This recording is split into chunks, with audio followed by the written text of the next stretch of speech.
नमस्कार मित्रों, ओम digital study YouTube channel पर आप सभी का बहुत बहुत स्वागत अभिनंदन। राजस्थान करंट अफेयर्स से जुड़े इस सेशन के अंतर्गत हम राजस्थान सरकार की महत्वपूर्ण योजनाओं के बारे में डिस्कस कर रहे थे। राजस्थान सरकार की जितनी भी महत्वपूर्ण नवीनतम योजनाएं थी उनका लगभग हमने डिस्कस कर लिया है।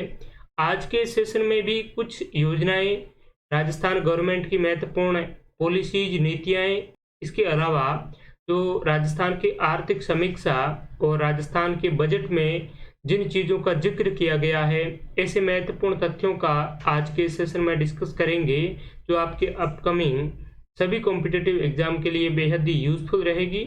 तो चलिए इस सेशन को स्टार्ट करते हैं। साथ ही साथ आप अगर राजस्थान की किसी भी कॉम्पिटिटिव एग्जाम्स की तैयारी कर रहे हैं तो उन सभी के लिए टेस्ट सीरीज हमारे मोबाइल एप्लीकेशन पर अवेलेबल हैं, तो उन्हें आप ज़रूर ज्वाइन करें।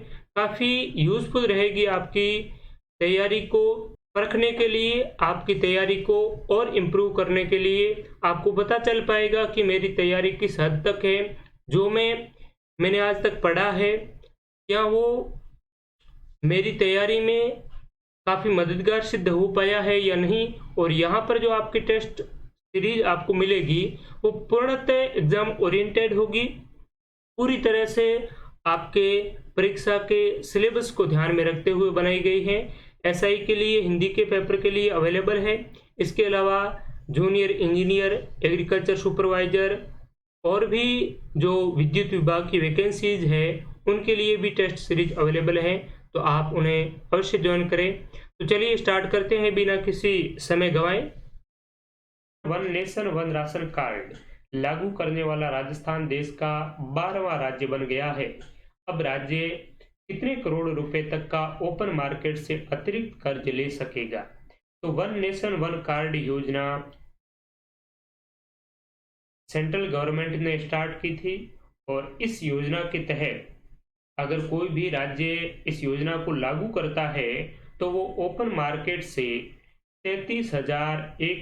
33,440 करोड़ रुपए का अतिरिक्त कर्ज है वो ले सकेगा। तो राजस्थान भी इस योजना को लागू करने वाला देश का 12वां राज्य बन गया है। तो अब इनको भी 33,440 करोड़ रुपए का अतिरिक्त कर्ज है वो देय होगा। तो ऑप्शन नंबर 1 हो जाएगा करेक्ट आंसर। और one nation one ration card क्या है कि राष्ट्रीय खाद्य सुरक्षा योजना के अंतर्गत जितने भी लोग शामिल हैं उनको एक ही देश के लिए एक ही राशन कार्ड है उनके लिए बनेगा। और वो राशन कार्ड पूरे देश में जहां जहां पर one nation one ration card योजना लागू है उन सभी राज्यों में उसका यूज है वो कर पाएंगे।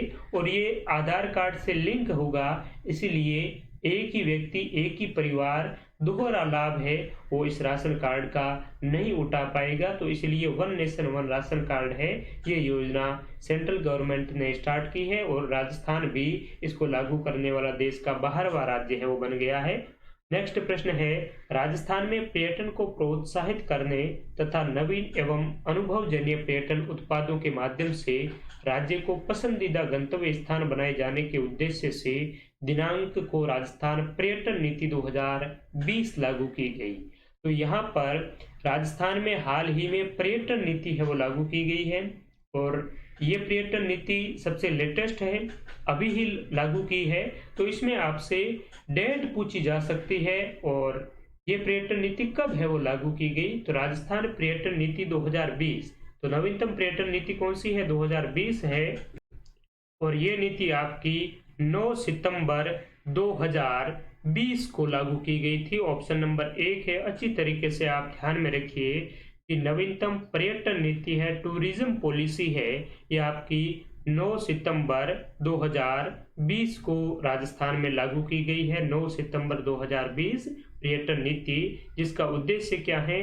पर्यटन को प्रमोट करना, नवीन एवं अनुभवजन्य पर्यटन के जितने भी उत्पाद हैं उनके माध्यम से राज्य को पसंदीदा और अग्रणी पर्यटक गंतव्य स्थल बनाए जाना इसका मेन है वो ध्येय है। ठीक है, तो ये योजना आपकी 9 सितंबर 2020 से इस नीति का क्रियान्वयन होता है। नेक्स्ट प्रश्न की ओर बढ़ेंगे। राज्य में खनिज अन्वेषण को बढ़ावा देने हेतु 15 सितंबर 2020 को गठन किया गया। राज्य खनिज नीति को, राज्य खनिज अन्वेषण ब्यूरो को, राज्य खनिज अन्वेषण न्यास को, राज्य खनिज विनियोजन निगम को। तो 15 सितंबर 2020 को राज्य खनिज अन्वेषण न्यास का गठन है वो किया गया है। अगर शॉर्ट में से देखें तो state mining exploration trust SMET, जो कि 15 सितंबर 2020 को गठित की गई थी। ठीक है, खनिज के अन्वेषण को गति देने के लिए इसका गठन किया गया था। इसके अलावा आपको ध्यान में रखना है कि राजस्थान में औद्योगिक विकास को बढ़ावा देने के लिए नवीन औद्योगिक नीति, इंडस्ट्रियल जो पॉलिसी है वो भी राजस्थान ने जारी की है। औद्योगिक पॉलिसी आपकी 19 दिसंबर 2019 को जारी की गई है। 19 दिसंबर 2019 को नवीनतम औद्योगिक नीति और राज्य में तीव्र, स्थायी और संतुलित जो औद्योगिक विकास है उसको बढ़ावा देने के लिए राजस्थान इन्वेस्टमेंट प्रोत्साहन पॉलिसी है, ये भी आपकी 2019 में स्टार्ट की गई है। तो कौन सी नीति? निवेश प्रोत्साहन नीति। अच्छी तरीके से ध्यान में रखना है आपको। राजस्थान की नवीनतम औद्योगिक नीति है ये 19 दिसंबर 2019 को निवेश प्रोत्साहन नीति है। इससे 2 दिन पहले 17 दिसंबर 2019 से प्रभावी हुई थी। तो निवेश प्रोत्साहन नीति 17 दिसंबर 2019, औद्योगिक नीति 19 दिसंबर 2019 और राज्य खनिज अन्वेषण न्यास इसकी स्थापना 15 सितंबर 2020 को खनिज के एक्सप्लोरेशन के लिए बढ़ावा देने के उद्देश्य से इस ट्रस्ट का स्थापना है या गठन है वो किया गया था। तो ये आपको अच्छी तरीके से ध्यान में रखना है। ठीक है, एक बार पुनः दोहरा देता हूँ। निवेश प्रोत्साहन नीति आपकी 17 दिसंबर को, 19 दिसंबर 2019 को औद्योगिक नीति और राज्य खनिज अन्वेषण न्यास है ये 15 सितंबर 2020 को अस्तित्व में आता है। अगला प्रश्न है, राज्य में किस तिथि को नवीन सौर ऊर्जा एवं पवन हाइब्रिड ऊर्जा नीति जारी की गई है? 9 सितंबर 2020, 18 दिसंबर 2020, 16 दिसंबर 2020 या फिर 9 सितंबर 2019। तो राज्य में नवीन सौर ऊर्जा एवं पवन हाइब्रिड ऊर्जा है ये आपकी 18 दिसंबर 2020 को जारी की गई है। तो ये भी अत्यंत महत्वपूर्ण है। जो औद्योगिक नीति है वो 19 दिसंबर 2020, नवीन सौर ऊर्जा और पवन हाइब्रिड नीति है ये 18 दिसंबर 2020 को आपकी लागू की गई है। ठीक है, और भी हम सौर ऊर्जा के बारे में आगे डिस्कस करते हैं। हाल ही में Suratgarh super critical power station की 7वीं यूनिट का लोकार्पण किया गया। इससे सूरतगढ़ थर्मल पावर स्टेशन की विद्युत उत्पादन क्षमता कितनी हो गई है? 1500 मेगावाट, 2160 मेगावाट, 2310 मेगावाट, 21,836 मेगावाट। तो Suratgarh super critical power station की 7वीं यूनिट का माननीय मुख्यमंत्री जी ने हाल ही में लोकार्पण किया था और इससे इसकी क्षमता बढ़कर हो गई है 2160 मेगावाट। यानी कि पहले 1500 मेगावाट तो थी ही, अब 660, यानी कि ये जो सुपर क्रिटिकल पावर स्टेशन है इसकी एक यूनिट की क्षमता है वो आपकी 660 मेगावाट की होती है।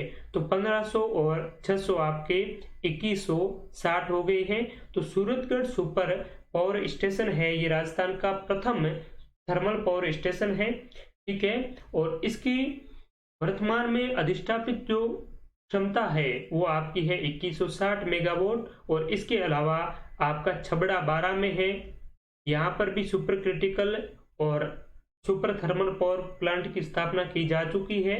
तो इसकी क्षमता है 2310 मेगावाट की। यहाँ पर सुपर क्रिटिकल पावर स्टेशन की 2 इकाइयां हैं 660 मेगावाट की। ठीक है, तो इस प्रकार से इसकी जो टोटल कैपेसिटी है वो 2360 है किसकी? छबड़ा की, और सूरतगढ़ की है 2160। तो आपसे पूछा जाए कि राजस्थान के कौन से सुपर थर्मल पावर की अधिष्ठापित क्षमता वर्तमान में सबसे ज्यादा है, तो वो है आपकी छबड़ा की जो कि 12 में स्थित है, 2310 मेगावाट की है। और राजस्थान में टोटल जो एनर्जी की कैपेसिटी है वो कितनी है, ऊर्जा की अधिष्ठापित क्षमता दिसंबर 2020 तक राजस्थान में पूछा जाए तो वो आप क्या बताएंगे, 21,836 मेगावाट। ठीक है, तो इसमें आपका करेक्ट आंसर है 2160 मेगावाट। अगला प्रश्न है, राजस्थान में किस सॉफ्टवेयर या ऐप के माध्यम से राजस्व न्यायालय में ऑनलाइन केस रजिस्ट्रेशन की सुविधा उपलब्ध करवाई गई है। Generalised court management system, revenue court management system, generalised case management system या फिर राजस्व अधिकारी मोबाइल ऐप। बहुत ही अच्छा प्रश्न है। Generalised court management system, option number A की इसका करेक्ट आंसर हो जाएगा, यानी कि GCMS, generalised court management system के माध्यम से राजस्व न्यायालय से लेकर आपके उपखंड स्तर तक के न्यायालयों के समस्त जो वाद विवाद हैं उनको एक सॉफ्टवेयर के माध्यम से ऑनलाइन है वो कर दिया गया है। ठीक है, और एक यहाँ पर दे रखा है राजस्व अधिकारी मोबाइल ऐप। तो राजस्व अधिकारी मोबाइल ऐप के माध्यम से क्या है कि गिरदावरी कि ऑनलाइन किसान नकल ले पाएंगे और गिरदावरी का ऑनलाइन है वो संकलन भी किया जा सकेगा पटवारियों के द्वारा। ठीक है, तो राजस्व अधिकारी मोबाइल ऐप तो राजस्व विभाग से संबंधित है जो कि ऑनलाइन गिरदावरी के संबंध में है, और ये जनरलाइज्ड कोर्ट मैनेजमेंट सिस्टम है, इनके माध्यम से राजस्व न्यायालयों के केस के रजिस्ट्रेशन की सुविधा है वो ऑनलाइन कर दी गई है। नेक्स्ट प्रश्न है, राज्य सरकार एवं HPCL का संयुक्त उद्यम राजस्थान रिफाइनरी की वार्षिक क्षमता कितनी है, 12 million tonne, 8 million tonne, 9 million tonne या फिर 10 मिलियन टन। तो राजस्थान रिफाइनरी की वार्षिक क्षमता है वो 9 मिलियन टन है।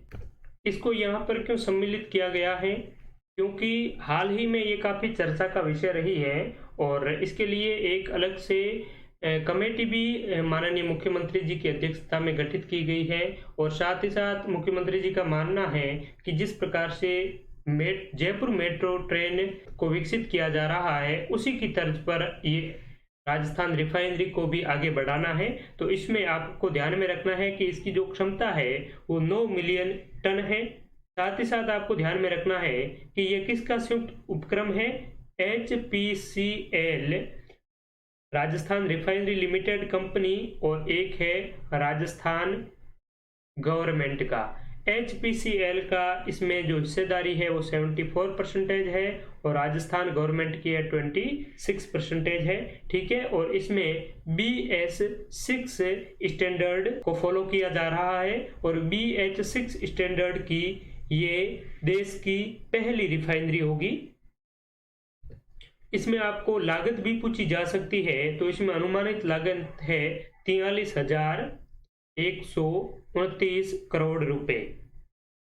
और सितंबर 2013 में पूर्व अशोक गहलोत की सरकार के दौरान सोनिया गांधी ने इसका शिलान्यास किया था। उसके बाद में वसुंधरा की सरकार के दौरान पुनः नरेंद्र मोदी ने भी यहाँ पर शिलान्यास है वो करके गए थे। तो 9 मिलियन टन इसकी वार्षिक क्षमता है, 43,129 करोड़ की अनुमानित लागत है। HPCL का योगदान 74% है, राजस्थान गवर्नमेंट का 26% है और BH6 स्टैंडर्ड की देश की पहली रिफाइनरी है जो कि आपकी पचपदरा बाड़मेर में स्थापित होने जा रही है।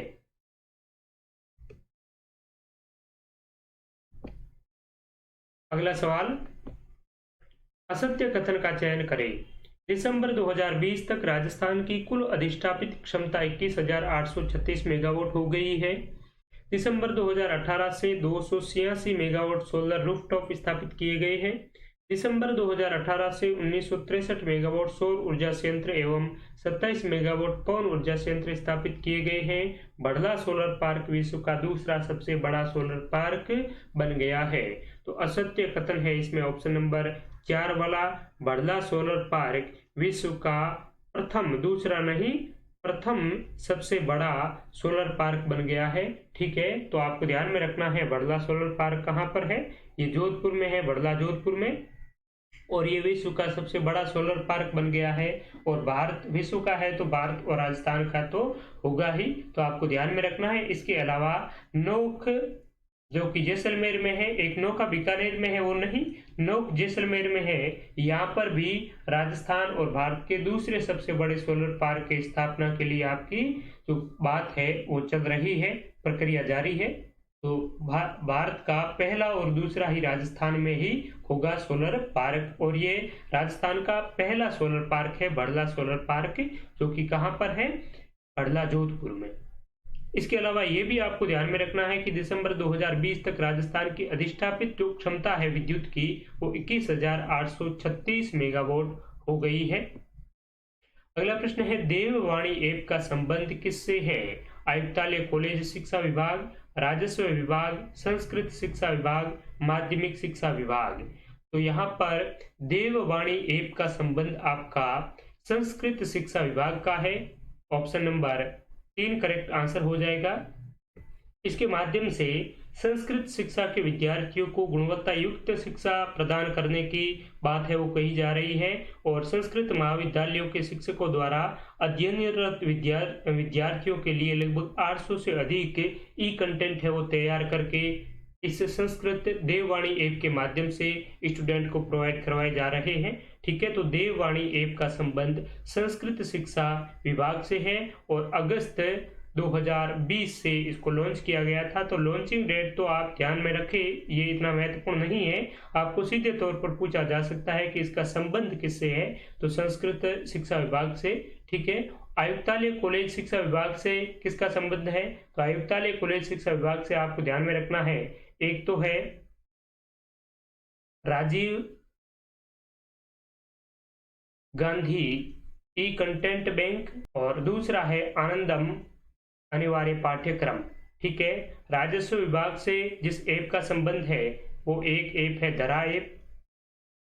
इसके अलावा ऑनलाइन गिरदावरी के लिए राजस्व अधिकारी मोबाइल ऐप। कौन सा? राजस्व अधिकारी मोबाइल ऐप। तो ये दो ऐप का संबंध राजस्व विभाग से है। और माध्यमिक शिक्षा विभाग के बारे में बात करें तो इन्होंने कई ऐप है वो लॉन्च कर रखे हैं, इसका हम आगे डिस्कस है वो करेंगे। शिक्षा विभाग द्वारा किस प्रोजेक्ट के तहत कक्षा 6 से 12 के विद्यार्थियों को निःशुल्क डिजिटल शिक्षा देने की शुरुआत की गई है? प्रोजेक्ट ई कक्षा, दीक्षा पोर्टल, शाला दर्पण या फिर ज्ञान संकल्प पोर्टल। तो ऑप्शन नंबर 1 ही करेक्ट आंसर हो जाएगा हमारा, प्रोजेक्ट ई कक्षा।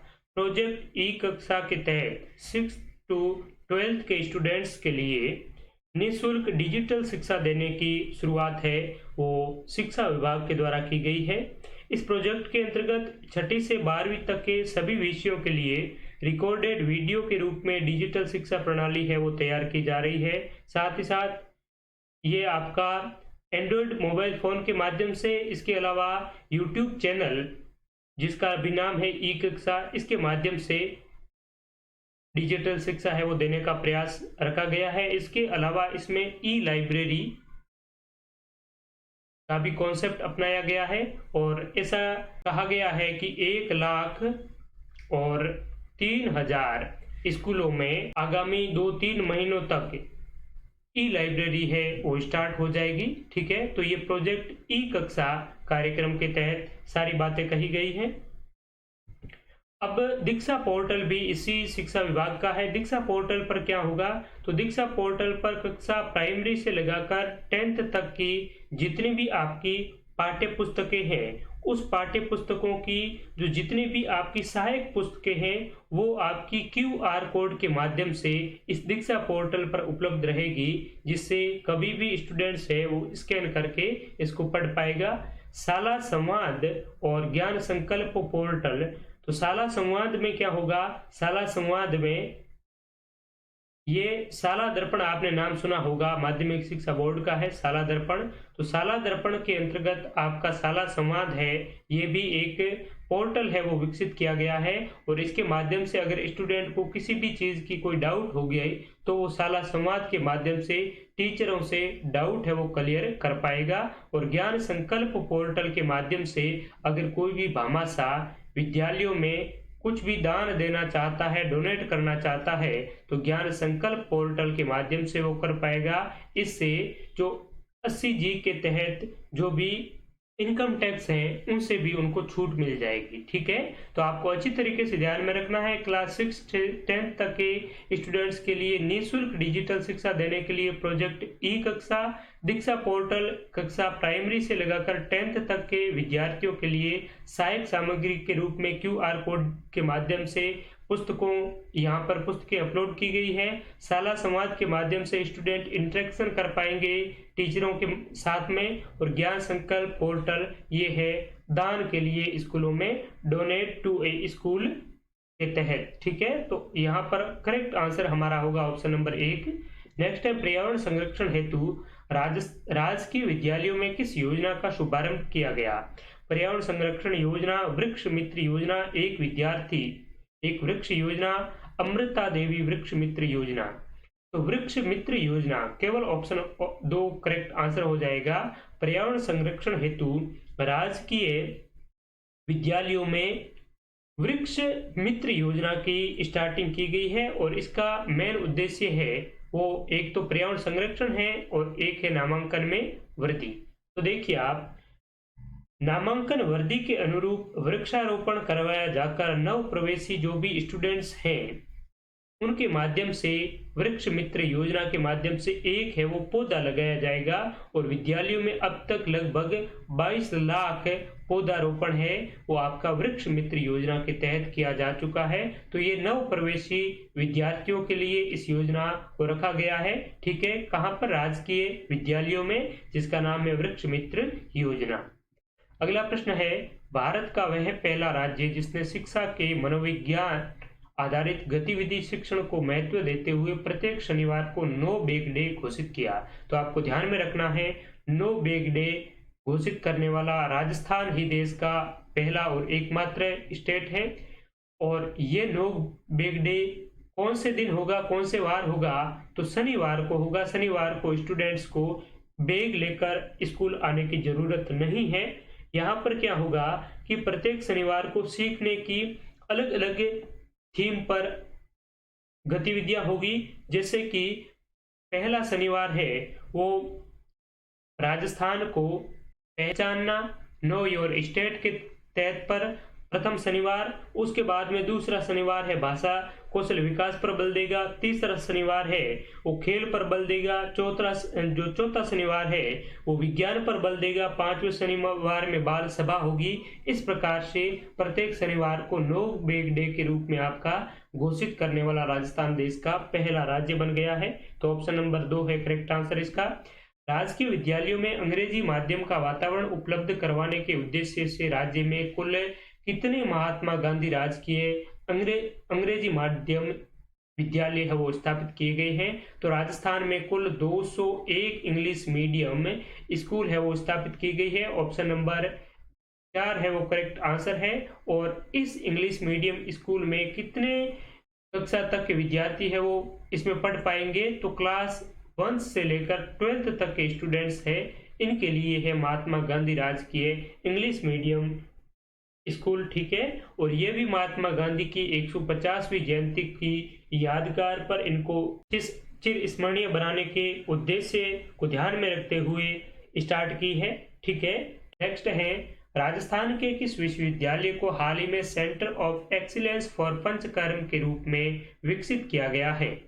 डॉक्टर सर्वपल्ली राधाकृष्णन राजस्थान आयुर्वेद विश्वविद्यालय। तो ये राजस्थान का पहला आयुर्वेदिक विश्वविद्यालय है जो कि जोधपुर में स्थित है और यहीं पर centre of excellence for panchakarma के रूप में विकसित किया गया है। तो किसके तहत? CPE के centre of excellence for panchakarma. ठीक है, सॉरी, CEP के centre for excellence of panchakarma.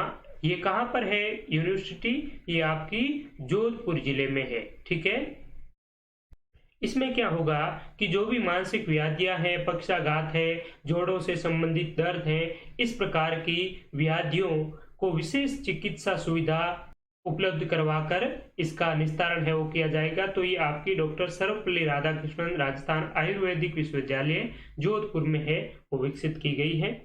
Next Rajasthan के किस आयुर्वेद संस्थान को हाल ही में प्रधानमंत्री द्वारा मानद यानी कि डी लिट यूनिवर्सिटी का दर्जा है वो दिया गया है? डॉक्टर सर्वपल्ली राधाकृष्णन राजस्थान आयुर्वेदिक विश्वविद्यालय, national institute of Ayurveda Jaipur. तो national institute of Ayurveda NIA Jaipur को प्रधानमंत्री माननीय नरेंद्र मोदी जी ने डी लिट यूनिवर्सिटी यानी कि मानद विश्वविद्यालय का दर्जा देकर राष्ट्र को समर्पित किया है। तो अच्छी तरीके से ध्यान में रखना है आपको national institute of Ayurveda Jaipur को। अगला प्रश्न है, राजस्थान में आयुर्वेद के संबंध में असत्य कथन का चयन करें। तो आयुर्वेद के संबंध में इतनी चीजें हैं वो काफी हाईलाइट हो गई है। जो सर्वपल्ली राधाकृष्णन आयुर्वेदिक विश्वविद्यालय जोधपुर है, वहां पर पंचकर्म एक्सीलेंस सेंटर स्थापित किया गया है। जयपुर वाले को डिलीट की उपाधि दी गई है। तो यहाँ पर भी आपसे इसके बैकग्राउंड में जाकर भी प्रश्न पूछा जा सकता है। तो इसके संबंध में भी आपको यहाँ पर कुछ फैक्ट्स है वो दिए जा रहे हैं। जड़ी बूटियों के संरक्षण हेतु राज्य सरकार द्वारा वर्ष 2002 में स्टेट मेडिसिनल प्लांट बोर्ड का गठन किया गया। यहाँ पर असत्य कथन हमें चयनित करना है। आयुर्वेद औषधि परीक्षण प्रयोगशाला अजमेर में स्थित है, जिसकी स्थापना 2004 में हुई थी। होम्योपैथिक एवं यूनानी निदेशालय की स्थापना 2010 में की गई। 2020 में देश में पहली बार राजस्थान आयुर्वेद नर्सिंग परिषद का गठन किया गया ताकि नर्सिंग सेवा को विधिक मान्यता मिल सके। ये यहाँ पर यही हमारा करेक्ट आंसर होगा।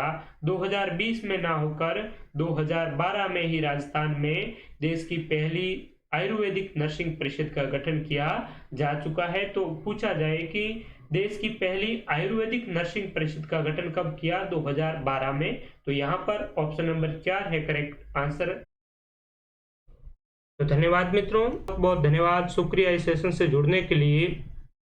आप अगर इस YouTube चैनल को पहली बार देख रहे हैं तो इसे सब्सक्राइब जरूर करें, अपने और साथियों को भी शेयर करें, सजेस्ट करें। ये कंटेंट आपकी तैयारी में काफ़ी मददगार सिद्ध होगा। इसके अलावा आप हमारे टेलीग्राम चैनल और इंस्टाग्राम पर भी हमें फॉलो कर सकते हैं। वहाँ पर भी आपको डेली एग्जाम ओरिएंटेड महत्वपूर्ण क्विजेज, महत्वपूर्ण फैक्ट्स है वो समय समय पर मिलता रहेगा। तो thank you so much to all. फिर मिलेंगे कल, तब तक के लिए शुक्रिया, नमस्कार।